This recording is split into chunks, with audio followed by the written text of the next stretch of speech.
My next guest was a confused teenager growing up in California when at just 13 years of age, she began, with the help of doctors, to transition from female to male. She was given powerful drugs and then had a double mastectomy at just 15. She's now 18 and suing the surgeons who caused her irreversible damage.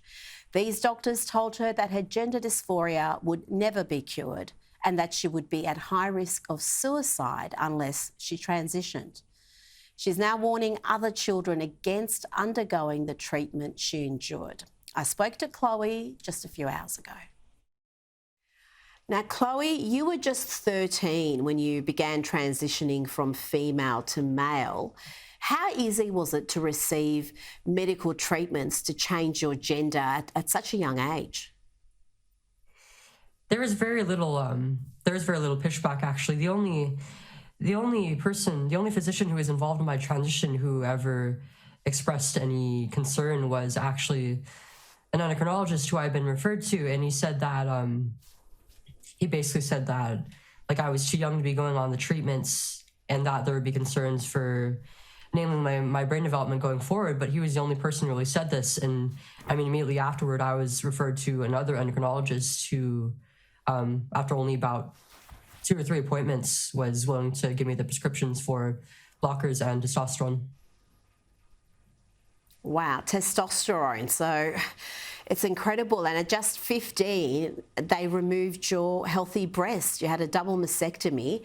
Tell me, what's the long-term impact of these irreversible treatments for you?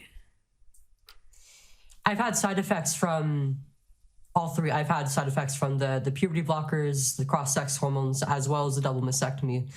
From the blockers, I've experienced like joint pains over time, namely in my hands, my knees, and in my back and my neck especially. And from the testosterone, I've had like I've had mostly urinary tract issues, unfortunately. We started maybe about a year or so while I was in it, and it's been getting worse since I stopped testosterone. And you've got concerns about whether your fertility has been impacted, whether you'll be able to have children.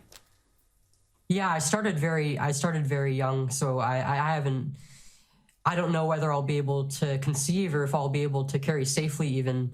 And even from the surgery, I've had some pretty bad side effects. Like I'll never be able to breastfeed, and I was informed of this, but I was allowed to make this decision when I didn't really understand just what that meant. I mean, I was 15 years old. I was just a kid, and I didn't really know not only was breastfeeding like a means of feeding my kid. There's breastfeeding and physical affection in general do play a role in the bond between the mother and child, and I wasn't informed about this at the time that I was allowed to go through it. And since then, I've had some issues with my skin. I've had to wear bandages, and it's been well over 2 years since my surgery, and I'm still having complications, some that even arose just this year. Wow. I mean, it's just incredible that at such a young age, they allowed you to undergo these treatments and surgeries, puberty blockers to testosterone to a double mastectomy. How old do you think children should be, or should this not be available to children? Should you have to be 18 before you can submit to this sort of surgery? This is not something that children are able to consent to. I mean, it's something that affects not only your sexuality and your fertility, but also the overall picture of your health. And no kid is equipped to make this kind of decision. Now, how old are you now? And just tell me briefly why you're launching legal action against the doctors who treated you. I'm 18 years old now. It's been about 2.5 years since my surgery, and I've decided to file a lawsuit because, I mean, my health has been impacted by my transition, every single step of it. And I wasn't even fully informed of all the risks. And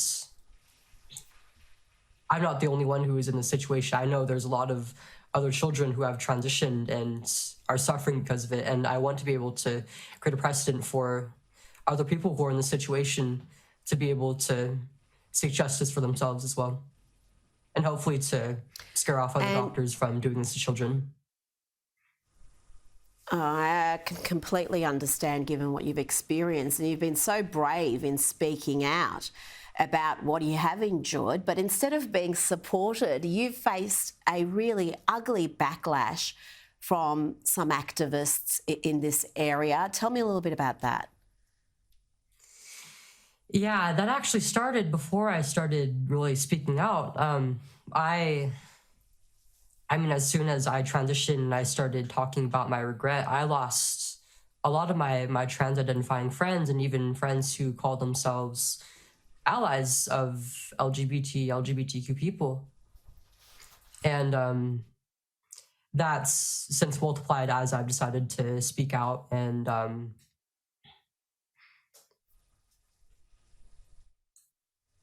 That's so disappointing, Chloe, because it takes real courage to speak about what you've gone through, and to warn other confused children not to make those same mistakes, and to face a backlash for it is just so unfair. But I applaud you. I applaud your efforts. Chloe Cole, thank you so much for joining me tonight. Thank you for having me here.